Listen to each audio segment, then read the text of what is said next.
Bueno, y hasta aquí mi resumen de Terra Baixa.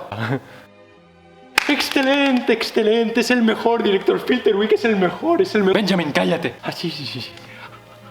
¿Tú te has leído la obra, imbécil? No.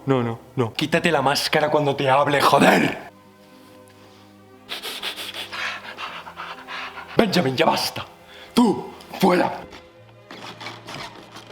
Siguiente. Sexo. En aquest vídeo us resumiré Terra Baixa, un drama molt popular d'Àngel Guimerà. ¿Nos gusta, director Filterwick?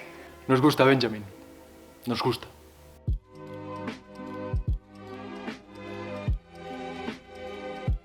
Terra Baixa ens presenta un triangle amorós entre un terratinent arrogant, autoritari i extremadament egoista, anomenat Sebastià, la seva amant, que es diu Marta, i un pastor molt innocent anomenat Manelic. Es forma un triangle amorós entre aquests tres personatges perquè el Sebastià obliga la Marta a casar-se amb el Manelic. I us preguntareu, però per què coi obliga la seva amant a casar-se amb un altre home? Una mica raro, no, aquest moviment, Marc? Sí, és raro, ben vist. Abans de respondre a la gran pregunta, t'he d'explicar una mica el tràgic passat de la Marta. De petita vivia demanant almoina pels carrers de Barcelona amb la seva mare, que era cega, i un home random que no era el seu pare, però que ella va acabar considerant com el seu pare. Un dia la seva mare va morir i ella i el seu pare van abandonar Barcelona per buscar feina. Un dia de molta pluja, de molta tempesta, es van aixoplugar una masia de la propietat del Sebastià. I ell, que era l'amo de tot, li va oferir al pare random de la Marta treballar de moliner a canvi de que es quedessin visquent a les seves terres. El que realment volia aconseguir el Sebastià amb aquest acord era tenir a la Marta a prop perquè fos la seva amant. Detall important, detall dur, detall una mica trucadet a 112. La Marta tenia 14 anys i el Sebastià 30. I des d'aquell dia va començar a abusar sexualment d'ella i a dia d'avui la Marta és una noia psicològicament bastant inestable, que es troba totalment sotmesa a la dominació del Sebastià. I ara ve la resposta a la gran pregunta de per què el Sebastià obliga la seva amant a casar-se amb un altre home. Anem passet a passet, tranquil·líssims, estem tranquils avui. El Sebastià està endeutadíssim, en l'absoluta merda, i està buscant una pubilla de família rica amb qui casar-se per aprofitar-se econòmicament de la seva fortuna. Però amb quin problema es troba? Doncs amb que cap dona es vol casar amb ell perquè totes saben que té alguna amb la Marta. De manera que si casa la Marta amb el Manelic pot ocultar la seva relació amorosa amb ella a la vegada que neteja la seva imatge i troba una pubilla de família adinerada que es vulgui casar amb ell. I ara, els que heu estat més atents, pensareu, i amb raó, que se m'ha anat la pinça molt fort, que m'he tornat completament boig perquè acabo de dir que el Sebastià i la Marta mantenen una relació amorosa. Calma, si us plau. Què et passa, hòstia? El Sebastià és un cacic violador de merda que porta anys abusant sexualment de la Marta i això no té pinta de ser una relació amorosa. Ho sé, ho saps, ho sabem. Però vigileu molt que la CL de 2018 es va liar bastant en una pregunta en la que era correcte afirmar que la Marta i el Sebastià mantenen una relació amorosa. Jo no qüestiono, els senyors i senyores de la CL són els experts en la matèria, ells manen. Jo només llegeixo i comento la jugada, a mi que no em busquin, No, a mi que no em toquin. No em toquin.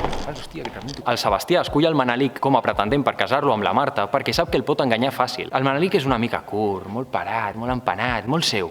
Ell és un home simple, un pastor molt ingenu i molt primitiu que viu perdudíssim a la muntanya, a terra alta, amb les seves ovelles. Pràcticament no ha tingut contacte amb ningú en la seva vida. I un dia rep la visita del Sebastià, li presenta la Marta i li diu que es casi amb ella a Terra Baixa. Evidentment, el Sebastià no li explica que vol casar-los per netejar la seva imatge. Uns dies més tard, el Manelic baixa al poble, contentíssim perquè es casarà amb la Marta, i es troba amb que tothom es riu d'ell i li fan el buit perquè no s'empana de que el Sebastià l'està utilitzant. I por si fuera poco, la Marta no es vol casar amb ell per res del món. Li repugna. I pensa, i això és molt important, que el Sebastià li ha explicat al Manelic tota la farsa del casament.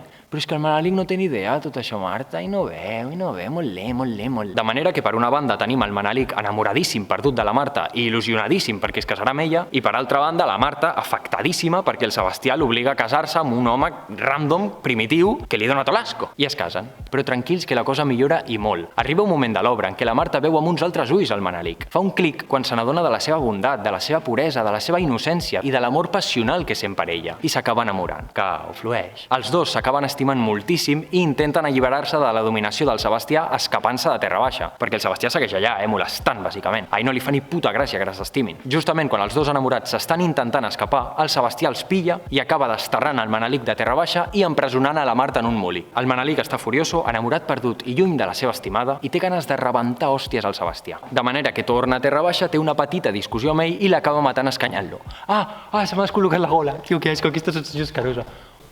És com una rampa a la gola, no sé si li passa a més gent, a mi em passa molt. L'obra acaba amb el Manelic cridant «He mort el llop» i els dos enamorats se'n van a viure a Terra Alta.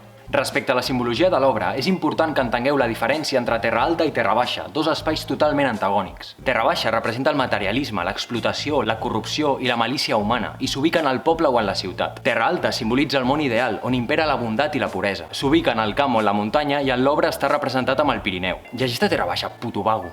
Sabeu que sempre us animo a llegir-vos les lectures obligatòries, però en aquest cas ho teniu molt fàcil. Hi ha una pel·li de Terra Baixa a TV3 a la carta que és 99% idèntica a l'obra. Us la deixaré a la descripció del vídeo. Abans d'anar-me'n volia agrair a Lluís Horta per haver-me deixat el seu magnífic espai. Veniu a veure obres de teatre. Clar, cultureta, en parella. Un divendres 7 de la tarda, La Bella i la Bèstia, fila 4, butaques 7 i 9, i el sorticau un sopar improvisat tagliatella tranquil·líssimament. I tampoc em vull ficar molt en la vostra relació, però culmineu la nit amb un Harry Potter a Netflix interromput per un polvo. Comenteu, like, compartiu i subscriviu-vos si us he ajudat. Moltíssimes gràcies per haver-me vist. Ens veiem en el proper vídeo.